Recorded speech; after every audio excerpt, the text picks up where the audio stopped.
손양원 목사는 1902년 6월 3일 경남 함안군 칠원면 구성리 653번지에서 손종일 장로와 김은주 집사 사이에 장남으로 출생하였습니다. 1908년 7살이 되던 해에 그는 부모님을 따라 새벽 기도에도 열심히 참석했으며 어려서부터 기도와 신앙생활에 힘썼습니다. 1910년 한일합방과 함께 일제는 신사의 기본 정책을 수립하고 천황 사친 배려와 요배를 강요했습니다. 이러한 요배의 강요는 일반인들에게만 그치지 않고 일제의 각종 제1축일마다 학생들에게까지 계속 강요되었습니다. 손 목사는 1916년 중학교 3학년 때 이러한 궁성요배는 10계명 중에서 제1계명을 범하는 것이라고 하여 궁성요배를 하지 않으므로 퇴학을 당했으나 맹호은 선교사의 도움으로 복학하였습니다. 그러나 복학 후 주일에도 학교에 출석하라는 명령에 주일은 학교에 갈 수 없고 하나님께 예배를 해야 한다면서 출석하지 않았습니다. 그는 이렇게 어려움 속에서 하나님 제2주의의 신앙을 굳게 지켜나가는 가운데 마침내 1919년 3월 24일에 졸업을 하게 되었습니다. 머리가 명석하고 배우려던 의욕이 강했던 그는 1919년 7원 보통공립학교를 졸업과 함께 서울 중동학교에 진학했습니다. 그는 낮에는 학업에 충실하고 밤에는 만두 장사를 하면서도 안국동 교회를 다니며 주의 성수와 11조 생활을 철저하게 했습니다. 손 목사가 이렇게 어렵게 공부를 하고 있을 때 1920년 4월 3일 3.1운동의 여파로 아버지가 칠원에서 독립운동을 주도하다가 징역 8개월의 실형을 받고 옥고를 치르게 되는 일이 일어났습니다. 그때 손 목사 자신도 철저한 주의 성수로 인해 아르바이트 자리까지 흔들리게 되자 극심한 생활고에 빠진 그는 일단 학업을 중단하고 수중에 마지막으로 남아있던 70전을 출석하던 안국동 교회에 헌금으로 바치고 낙향했습니다. 손 목사는 고향 칠원교회에서 1914년 3월 17일에 이종윤 조사로부터 학습을 받고 1917년 10월 3일에 맹호은 선교사로부터 세례를 받았습니다. 1924년 1월 손 목사는 정양순 씨와 결혼하고 그해 3월 23일에 일본에 다시 건너가 학업을 계속하였으나 그는 학업에 임하는 도중 신앙의 새로운 도전과 확신에 차 10월에 귀국했습니다. 1926년 3월 경남 성경학교에 입학을 하고 동인이가 1살이 되었을 때 부산 감만동 한샘병자 교회 전도사로 부임하였습니다. 당시 감만동 교회는 600여 명의 신자 대부분이 한샘병자였습니다. 손 목사의 첫 사역지가 이렇게 한샘병자와 연결된 것이 훗날 그에게 사랑의 순교자가 되게 하는 하나님의 섭리의 시작이었다는 것을 그는 알 리 없었습니다. 손 목사는 감만동 교회의 신무 중이었던 1929년 3월 6일에 경남 성경학교를 졸업했습니다. 손 목사는 1935년 4월 5일 33세에 평양신학교에 입학했습니다. 그는 학창시절에도 뜨거운 기도생활과 함께 성경 연구를 깊이 하였습니다. 그리고 학우들을 대할 때에는 항상 사랑하는 마음과 겸손한 태도로 교제하였습니다. 그리고 또 한편으로는 평양 대동강변에 능라도 교회 전도사로 심우하면서 공부하였습니다. 그러나 이때는 한국교회가 일본이 강요하는 신사참배 문제로 온통 뒤흔들리던 시기였습니다. 그래서 손 목사를 비롯한 신학생들은 그 어려움 속에서 공부하기에 많은 시달림을 받아야 했습니다. 손 목사는 이때부터 신사참배를 강력히 반대하였습니다. 손 목사가 애양원 교회와 인연을 맺게 된 것은 평양신학교 2학년 때 애양원 교회 사경회 강사로 초청된 것이 인연의 시작이었습니다. 당시 애양원 교회는 외부 사람이 예배를 인도할 때나 방문했을 때는 하얀 가운을 입고 장갑을 끼고 들어가는 것이 상례였습니다. 그런데 손 목사는 교회에 들어가면서 흰 가운을 입는 것조차 거절하고 그렇게 했던 사람들에게 호통을 쳤다고 합니다. 호랑이를 잡으려고 호랑이 굴에 들어온 사람이 호랑이를 무서워해서야 어찌 호랑이를 잡겠느냐. 이곳에서 일을 한다는 사람들이 병을 무서워해서야 어떻게 일을 하겠느냐. 이때 애양원 성도들은 손 목사의 설교에도 은혜를 받았지만 이러한 모습에 더 큰 감동을 받게 되었습니다. 이것이 후에 그를 애양원 교회로 청빙하게 된 동기가 되었습니다. 손 목사는 1938년 신학교를 졸업한 후 1년간 부산지방 선교사 대리로 지방순회 전도를 하면서 신사참배 반대 운동을 펼치던 중 1939년 7월 14일에 여수 애양원 교회로 부임하였습니다. 손 목사는 신학교 시절부터 신사참배를 반대해 왔으며 특히 그가 졸업하던 해에 신사참배가 총회에서 가결되는 것을 직접 목격하면서 눈물을 흘렸습니다. 그러므로 그는 신학교 졸업 후 1년간 부산 지방에서 신사참배 반대를 외쳤고 이로 인하여 경남 노회에서 순회 강도사 사역을 못하게 되었습니다.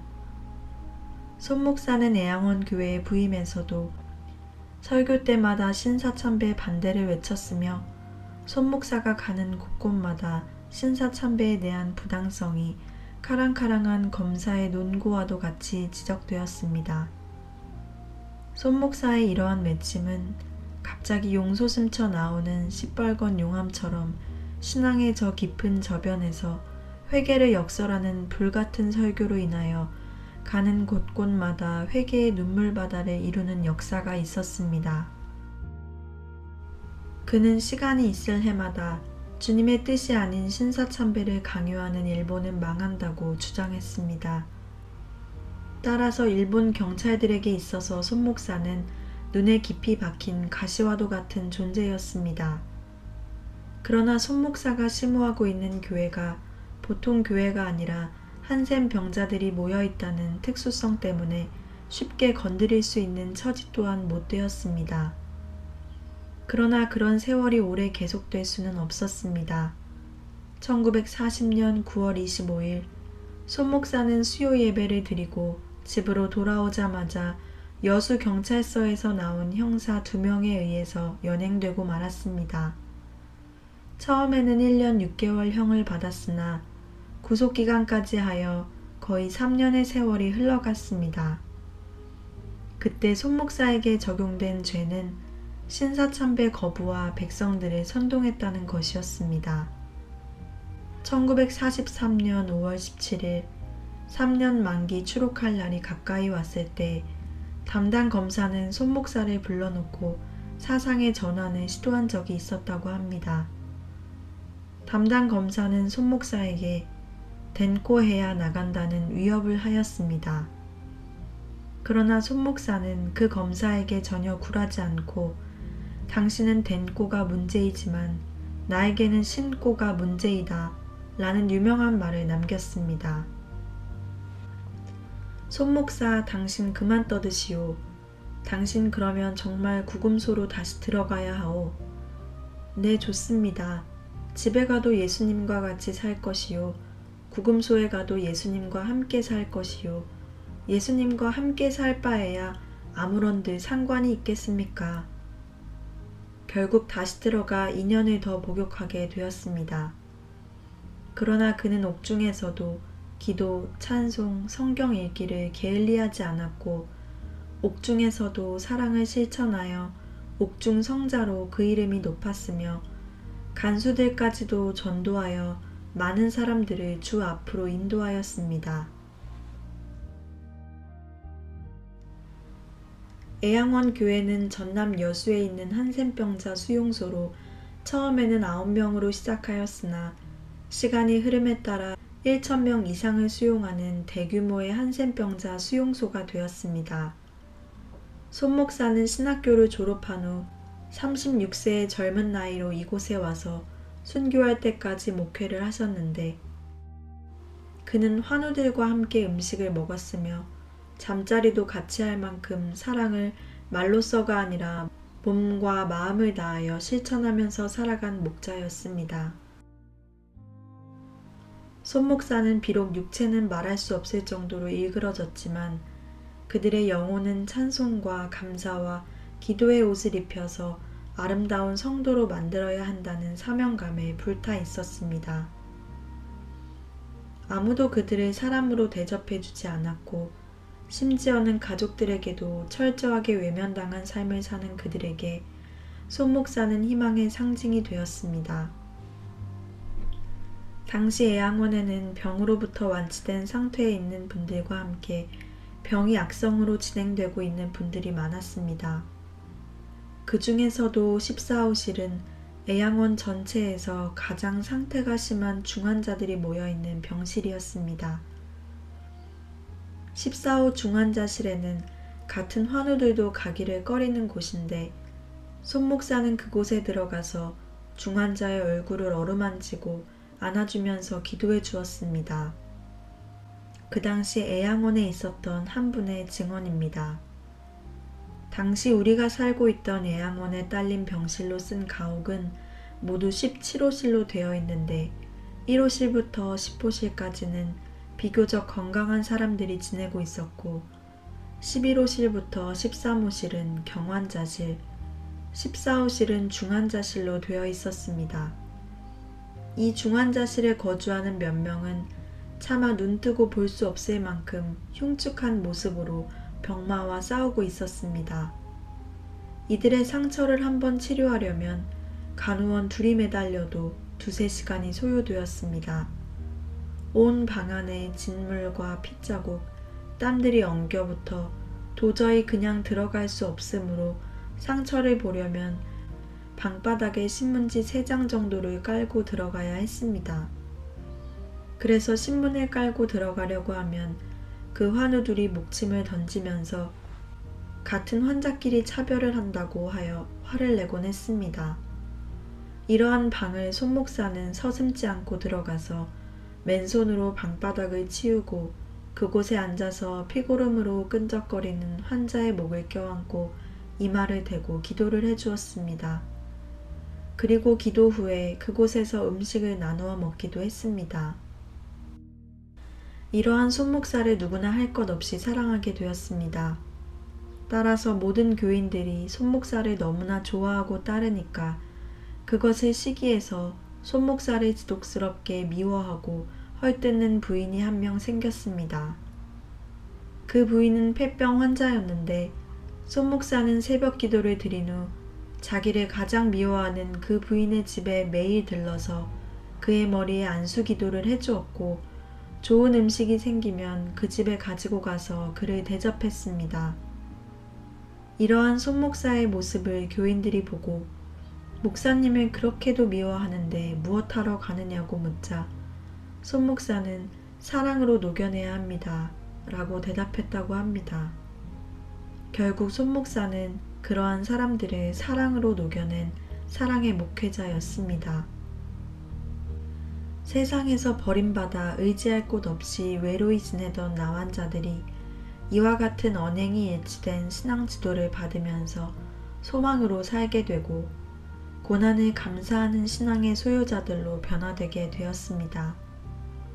손 목사는 그런 헌신과 사랑으로 그들 신앙의 영적 아버지가 된 것입니다. 그는 8.15 해방과 함께 감옥에서 나오자 곧장 이 사랑의 보금자리인 애양원 교회를 다시 찾았고, 그리하여 교우들의 신앙은 날로 더 불타오르게 되었습니다.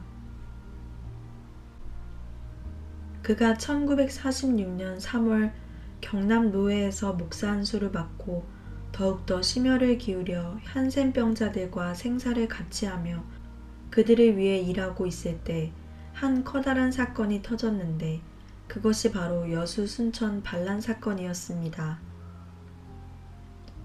1948년 10월 19일이었습니다. 당시 제주 폭동 사태를 진압하기 위해 여수에 집결했던 군인들 중 공산주의 사상에 물든 남로당 계열의 군인 일부가 반란을 일으켜 무고한 양민을 학살하는 반란군이 된 것입니다. 이 세력에 동조했던 반란군들은 불과 4시간 만에 여수 시내의 경찰서와 각 파출소, 군청, 역 등 주요 기관을 장악할 정도로 기세가 등등했습니다. 순천까지도 반란군에 의해서 점령되면서 두 도시는 삽시간에 무법천지가 되고 공산폭도들의 세상이 되어버렸습니다. 반란군들은 그동안의 불만 세력과 좌익 추종 세력을 한데 묶어 인민위원회를 만들어 자기들에게 동조하지 않는 사람이나 단체는 무조건 잡아 죽이는 천인공노할 민족 대학살의 광란극을 벌였습니다. 이때 손목사의 두 아들 동인과 동신은 각각 순천사범학교와 순천중학교에 다니고 있었습니다. 신앙과 민족정신에 불타는 이 두 형제는 학교 안에서 기독교 복음을 전하며 기회가 있을 때마다 공산주의의 잘못을 폭로하였습니다. 그렇기 때문에 자연히 학교의 공산 프락치들은 가장 먼저 그들을 색출하여 체포하였습니다. 그리하여 두 형제는 인민재판에 회부되었습니다. 이때 두 형제는 서로 대신하여 죽기를 자원하였습니다. 먼저 동인이를 죽이려 하자 동신은 여러분, 우리 형님은 장자입니다. 형님은 장자이니 부모님을 모셔야 하지 않습니까? 형님 대신 내가 죽을 터이니 형님은 살려 보내주시오. 라고 부탁하였습니다. 그러자 잔인한 폭도들은 형제를 한꺼번에 무자비하게 총살하고 말았습니다. 동인이는 최후의 순간에 이렇게 외쳤습니다. 얘들아, 너희들도 회개하고 예수님을 믿어라. 나는 죽으면 천당 간다마는 너희들은 그 무서운 지옥 형벌을 어떻게 받겠느냐. 아버지여, 내 영혼을 받으시고 저들의 죄를 용서하여 주옵소서. 동생인 동신이도 형처럼 그렇게 똑같은 말을 하고는 손을 벌려 총을 맞고 쓰러졌습니다. 과연 그 아버지의 그 아들들이었습니다. 애양원 교회의 손목사의 두 아들이 반란군에 의해서 순교되었다는 소식이 전해진 것은 사고가 발생한 나흘 뒤인 10월 25일이었습니다.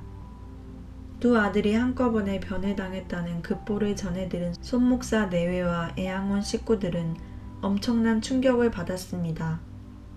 반란군이 어느 정도 진압된 26일에 애양원 성도들은 손목사의 두 아들의 시신을 거두어 교회 앞에 시신을 안치한 후 다음날 27일 애양원 성도들이 보는 앞에서 장례를 치르고 지금의 애양원 동산에 묻게 되었습니다. 손목사의 두 아들이 순교할 때 애양원 교회에서는 이인재 전도사를 초청하여 부흥회를 열고 있었습니다. 부흥회 도중에 이런 변을 당하게 되자 부흥 강사는 장례식 주례까지 맡게 되었습니다. 장례식은 간단했으나 이 땅에서 하나님께 드리는 최고의 산제사를 올리는 엄숙한 순간이었습니다. 그날 손목사가 장례식 끝부분에 고백했던 마지막 인사는 또 한 번 그 자리에 참석한 모든 사람의 심금을 울리는 한편의 복음과도 같은 것이었습니다.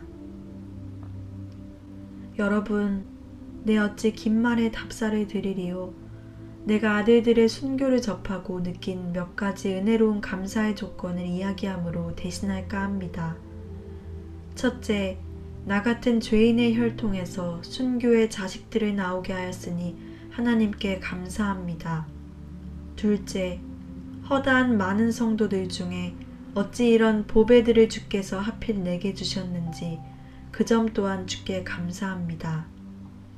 셋째, 삼남 삼녀 중에서 가장 아름다운 두 아들 장자와 차자를 바치게 된 나의 축복을 하나님께 감사합니다.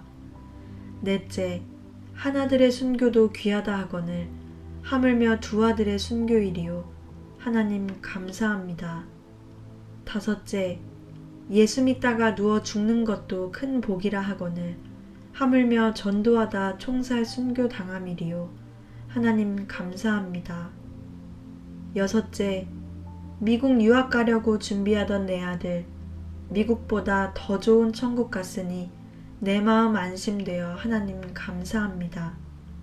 일곱째, 나의 사랑하는 두 아들을 총살할 원수를 회개시켜 내 아들로 삼고자 하는 사랑의 마음을 주신 하나님께 감사합니다. 여덟째, 내 두 아들의 순교로 말미암아 무수한 천국의 아들들이 생길 것이 믿어지니 우리 아버지 하나님께 감사합니다. 아홉째, 이 같은 역경 중에서 이상 8가지 진리와 하나님의 사랑을 찾는 기쁜 마음, 여유 있는 믿음 주신 우리 주 예수 그리스도께 감사합니다. 끝으로 나에게 분수에 넘치는 과분한 큰 복을 내려주신 하나님께 모든 영광을 돌립니다. 이 일들이 옛날 내 아버지, 어머니가 새벽마다 부르짖던 수십 년간의 눈물로 이루어진 기도의 결정이요. 나의 사랑하는 애양원 형제 자매들이 23년간 나와 내 가족을 위해 기도해준 그 성의의 열매로 믿어 의심치 않으며 여러분께도 감사드립니다. 연결식장은 이 감사로 일관한 답사로 그만 눈물의 골짜기가 되고 말았습니다.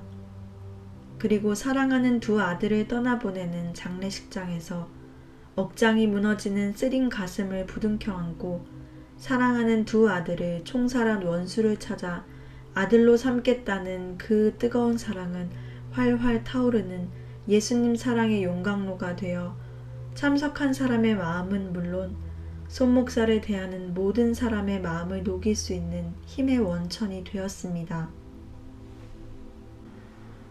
여수 순천 반란이 진압된 후 정세는 바뀌었고 동인 동신 형제를 죽인 자들 중에 하나인 안재선이라는 학생도 체포되어 총살을 당하게 되었습니다.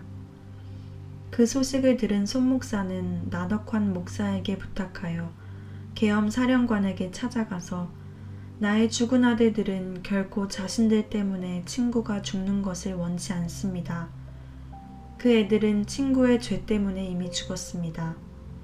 만일 이 학생을 죽인다면 그것은 동인 동신형제의 죽음을 값없이 만드는 것입니다. 라는 뜻을 대신 전하고 그 학생의 석방을 간청하였습니다. 이때의 아버지의 거룩한 뜻을 전달하는 14살짜리 손동이의 눈물 섞인 증언은 재판석에 있던 모든 이들을 눈물짓게 했습니다. 우리 아버지께서 말씀하시기를 우리 오빠들을 둘 죽인 사람들을 죽이지 말 뿐 아니라 때리지도 말고 살려주면 여기까지 말하던 동희는 그만 엉엉 울며 통곡하였고 재판하던 군인까지 일어서 아 위대하시다 라며 눈물을 닦았습니다. 그리하여 그의 간청은 받아들여지게 되었고 손목사는 그 학생을 손재선이라 하여 자신의 아들로 삼았습니다. 손목사는 재선이를 부산 고려 성경고등학교에 수학하도록 하여 전도사로 키워내는 놀라운 사랑의 역사도 보여주었습니다. 그렇게 해서 양아들로 삼았던 안재선 씨는 성경학교 졸업 후 잠시 부산의 어느 교회 전도사로 있다가 말년에는 제주도에서 어물 도매 사업을 했고 1979년 12월 서울에서 별세했습니다. 손목사는 실로 주님이 주신 계명을 말씀 그대로 순종하고 복종하여 실천한 20세기 사랑의 사도요 성자였습니다. 1950년 뜻하지 않은 6.25 동란이 이 땅 위에 발발했습니다. 파죽지세로 38선을 넘어 서울로 쳐들어온 북한군은 한강을 넘어 수원을 점령하고 대전을 빼앗고 대구로 진격하는 한편 일부는 호남으로 진격하여 호남 일대도 점령하게 되었습니다. 이때 교회도 문을 닫고 피난을 하게 되었습니다. 그러나 손 목사는 피난하지 않고 교회에 남아 계속 교회 종을 쳤으며 자신이 강사가 되어 계속하여 교회에서 특별 집회를 했습니다. 집회의 주요 내용은 잘 죽자라는 것이었습니다. 이때 애양원 교회의 교인들은 손 목사를 피난시키려고 갖은 노력을 다했으나 허락을 하지 않자 결국은 교회의 재직들과 교역자들 모두 함께 떠나자고 간청을 하였습니다. 우선 몸부터 피하고 보자는 재직들의 간절한 부탁을 거절할 수 없었던 손 목사는 함께 송별 예배를 드리고 배에 올라가 마지막 찬송을 부른 후 갑자기 혼자만 배에서 가방을 들고 뛰어내려 버렸습니다. 교인들이 목사님 왜 피난을 가지 않고 다시 배에서 내려가시는 겁니까?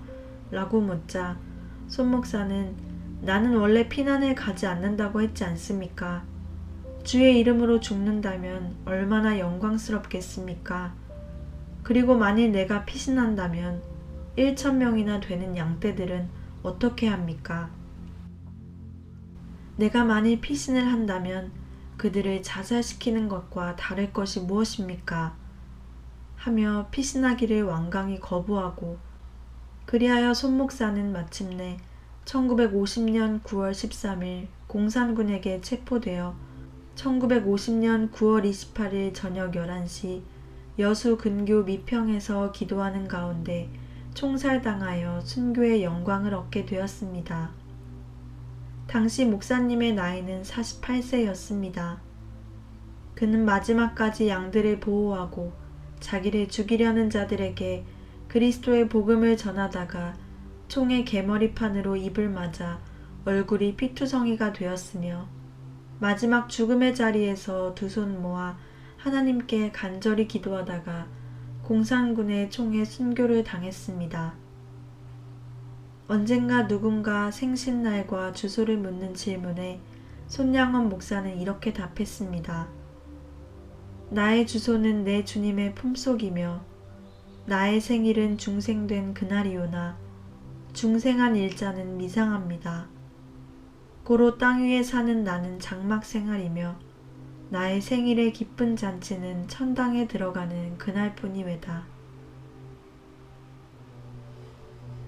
손 목사는 성경대로 오직 하나님만을 섬겼고 나라와 민족과 교회의 아픔을 자신의 아픔으로 알고 살았으며 세상에서 가장 버림받고 소외된 한센병 환자와 사랑하는 두 아들을 죽인 원수까지 사랑했으며 하나님의 나라와 예수님만을 사모하다가 순교하신 한국교회의 자랑스러운 순교자요 세계 교회를 놀라게 한 사랑의 참 목자였습니다. 내가 죽도록 충성하라. 그리하면 내가 생명의 면류관을 내게 주리라.